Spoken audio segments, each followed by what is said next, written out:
होने की शिकायत क्यों मिलती है और क्या ये पूरी तरीके से ठीक हो सकता है? जी बिल्कुल ठीक हो सकता है। अगर सही समय पर सही से इलाज लिया जाए, सही इलाज लिया जाए तो ठीक किया जा सकता है।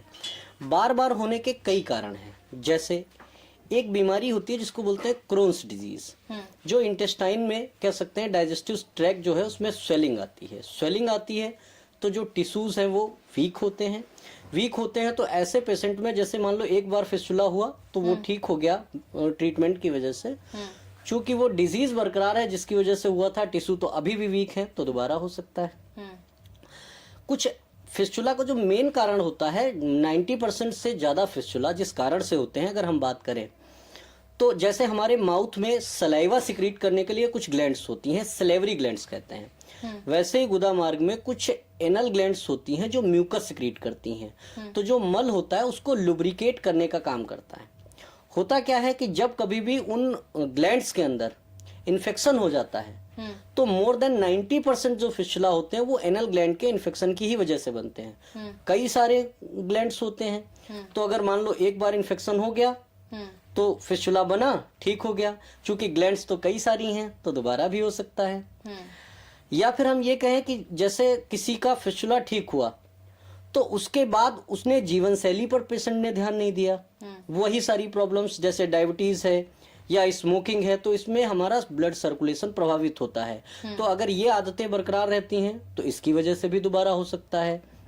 या मान लो फिस्टुला में जो भी सर्जरी ट्रीटमेंट लिया तो सर्जरी के बाद जो पोस्ट सर्जरी की केयरिंग होती है वो ध्यान से नहीं की गई, देख रेख नहीं की गई, हाइजीन मेंटेन नहीं की गई, मेडिसिन टाइम से नहीं ली गई, तो इसमें भी दोबारा होने के चांसेस हैं। या फिर कई बार ऐसा होता है कि फिस्टुला बहुत कॉम्प्लेक्स होता है, उसमें सिंपल ट्रैक ना होके हॉर्सू शेप हो जाता है, ऐसे सी शेप्ड, या उसमें भी कई सारी ब्रांचिंग, ओपनिंग, अब्सेस, कई चीजें होती हैं। तो मान लो किसी ने जैसे सर्जरी की तो सर्जरी के टाइम पर कोई भी कण अंदर फंसा रह गया, और अगर कण फंसा रह गया, चूंकि उस टाइम पर जब सर्जरी या कोई प्रोसीजर होता है तो कई सारी दवाएं चलती हैं, एंटीबायोटिक्स, हैवी एंटीबायोटिक्स, तो उस टाइम पर तो वो जो उसके कैरेक्टर थे वो सबसाइड हो गए, लेकिन वो पार्टिकल तो पड़ा रहा। तो जब भी दवाएं बंद होंगी तो वो डिके होगा, डिके होगा तो कैविटी बनाएगा, अब्सेस बनाएगा, दोबारा से होगा। बहुत सारे लोगों का ऐसा काम होता है कि जैसे प्रोलॉन्ग सिटिंग होती है, उनका बैठना बहुत ज्यादा होता है। बैठने की वजह से होता क्या है कि जब हम बैठते हैं तो हमारा जो ये वाला एरिया होता है इस पर पूरी बॉडी का प्रेशर पड़ता है, और प्रेशर पड़ने की वजह से जो ब्लड वेसल्स होती हैं वो थोड़ा प्रेस होती हैं, जिसकी वजह से ऑक्सीजन सप्लाई कम होती है। ऑक्सीजन सप्लाई कम होती है तो टिश्यू वीक होते हैं, टिश्यू वीक होंगे तो उनमें कह सकते हैं डैमेज होने के चांसेस ज्यादा होते हैं एज कंपेयर टू बाकी बॉडी के जो ऑर्गन्स हैं। तो इस तरह से कह सकते हैं कई बार लोगों में देखा गया है कि फिस्टुला बार बार होता है।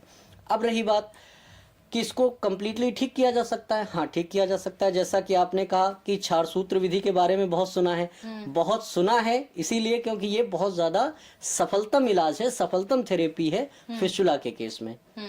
होता क्या है कि इसमें समय लगता है। जब आप टनल जैसा जो स्ट्रक्चर है उसमें धागा मेडिकेटेड थ्रेड बांधेंगे तो ये धीरे धीरे कट करेगा, और आपको एक प्रॉपर टाइम मिलेगा कि बाकी चीजों को आप समय के साथ देख सकें, और जो अगर कहीं पर अदर भी इन्फेक्शन है तो वो भी उसी के साथ क्योर होता चला आता है। और जो चीजें जिनकी वजह से होता है वो चीजें अवॉइड करनी चाहिए।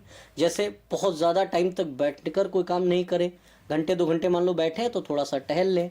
स्मोकिंग है या ड्रिंकिंग है या डायबिटीज है, HIV है या ट्यूबरक्लोसिस है, ऐसी बीमारियां जो हैं इनका ट्रीटमेंट ठीक से लेना चाहिए। अगर कोई सर्जरी हुई है तो उसके बाद पोस्ट सर्जरी के बाद जो केयरिंग होती है उस पर बहुत ध्यान देना चाहिए। चोट आदि से बचना चाहिए क्योंकि चोट भी इसका कारण हो सकता है।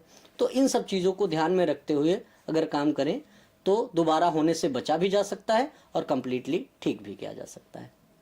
बहुत बहुत धन्यवाद डॉक्टर, हमारे दर्शकों से महत्वपूर्ण जानकारी साझा करने के लिए। Thank you. तो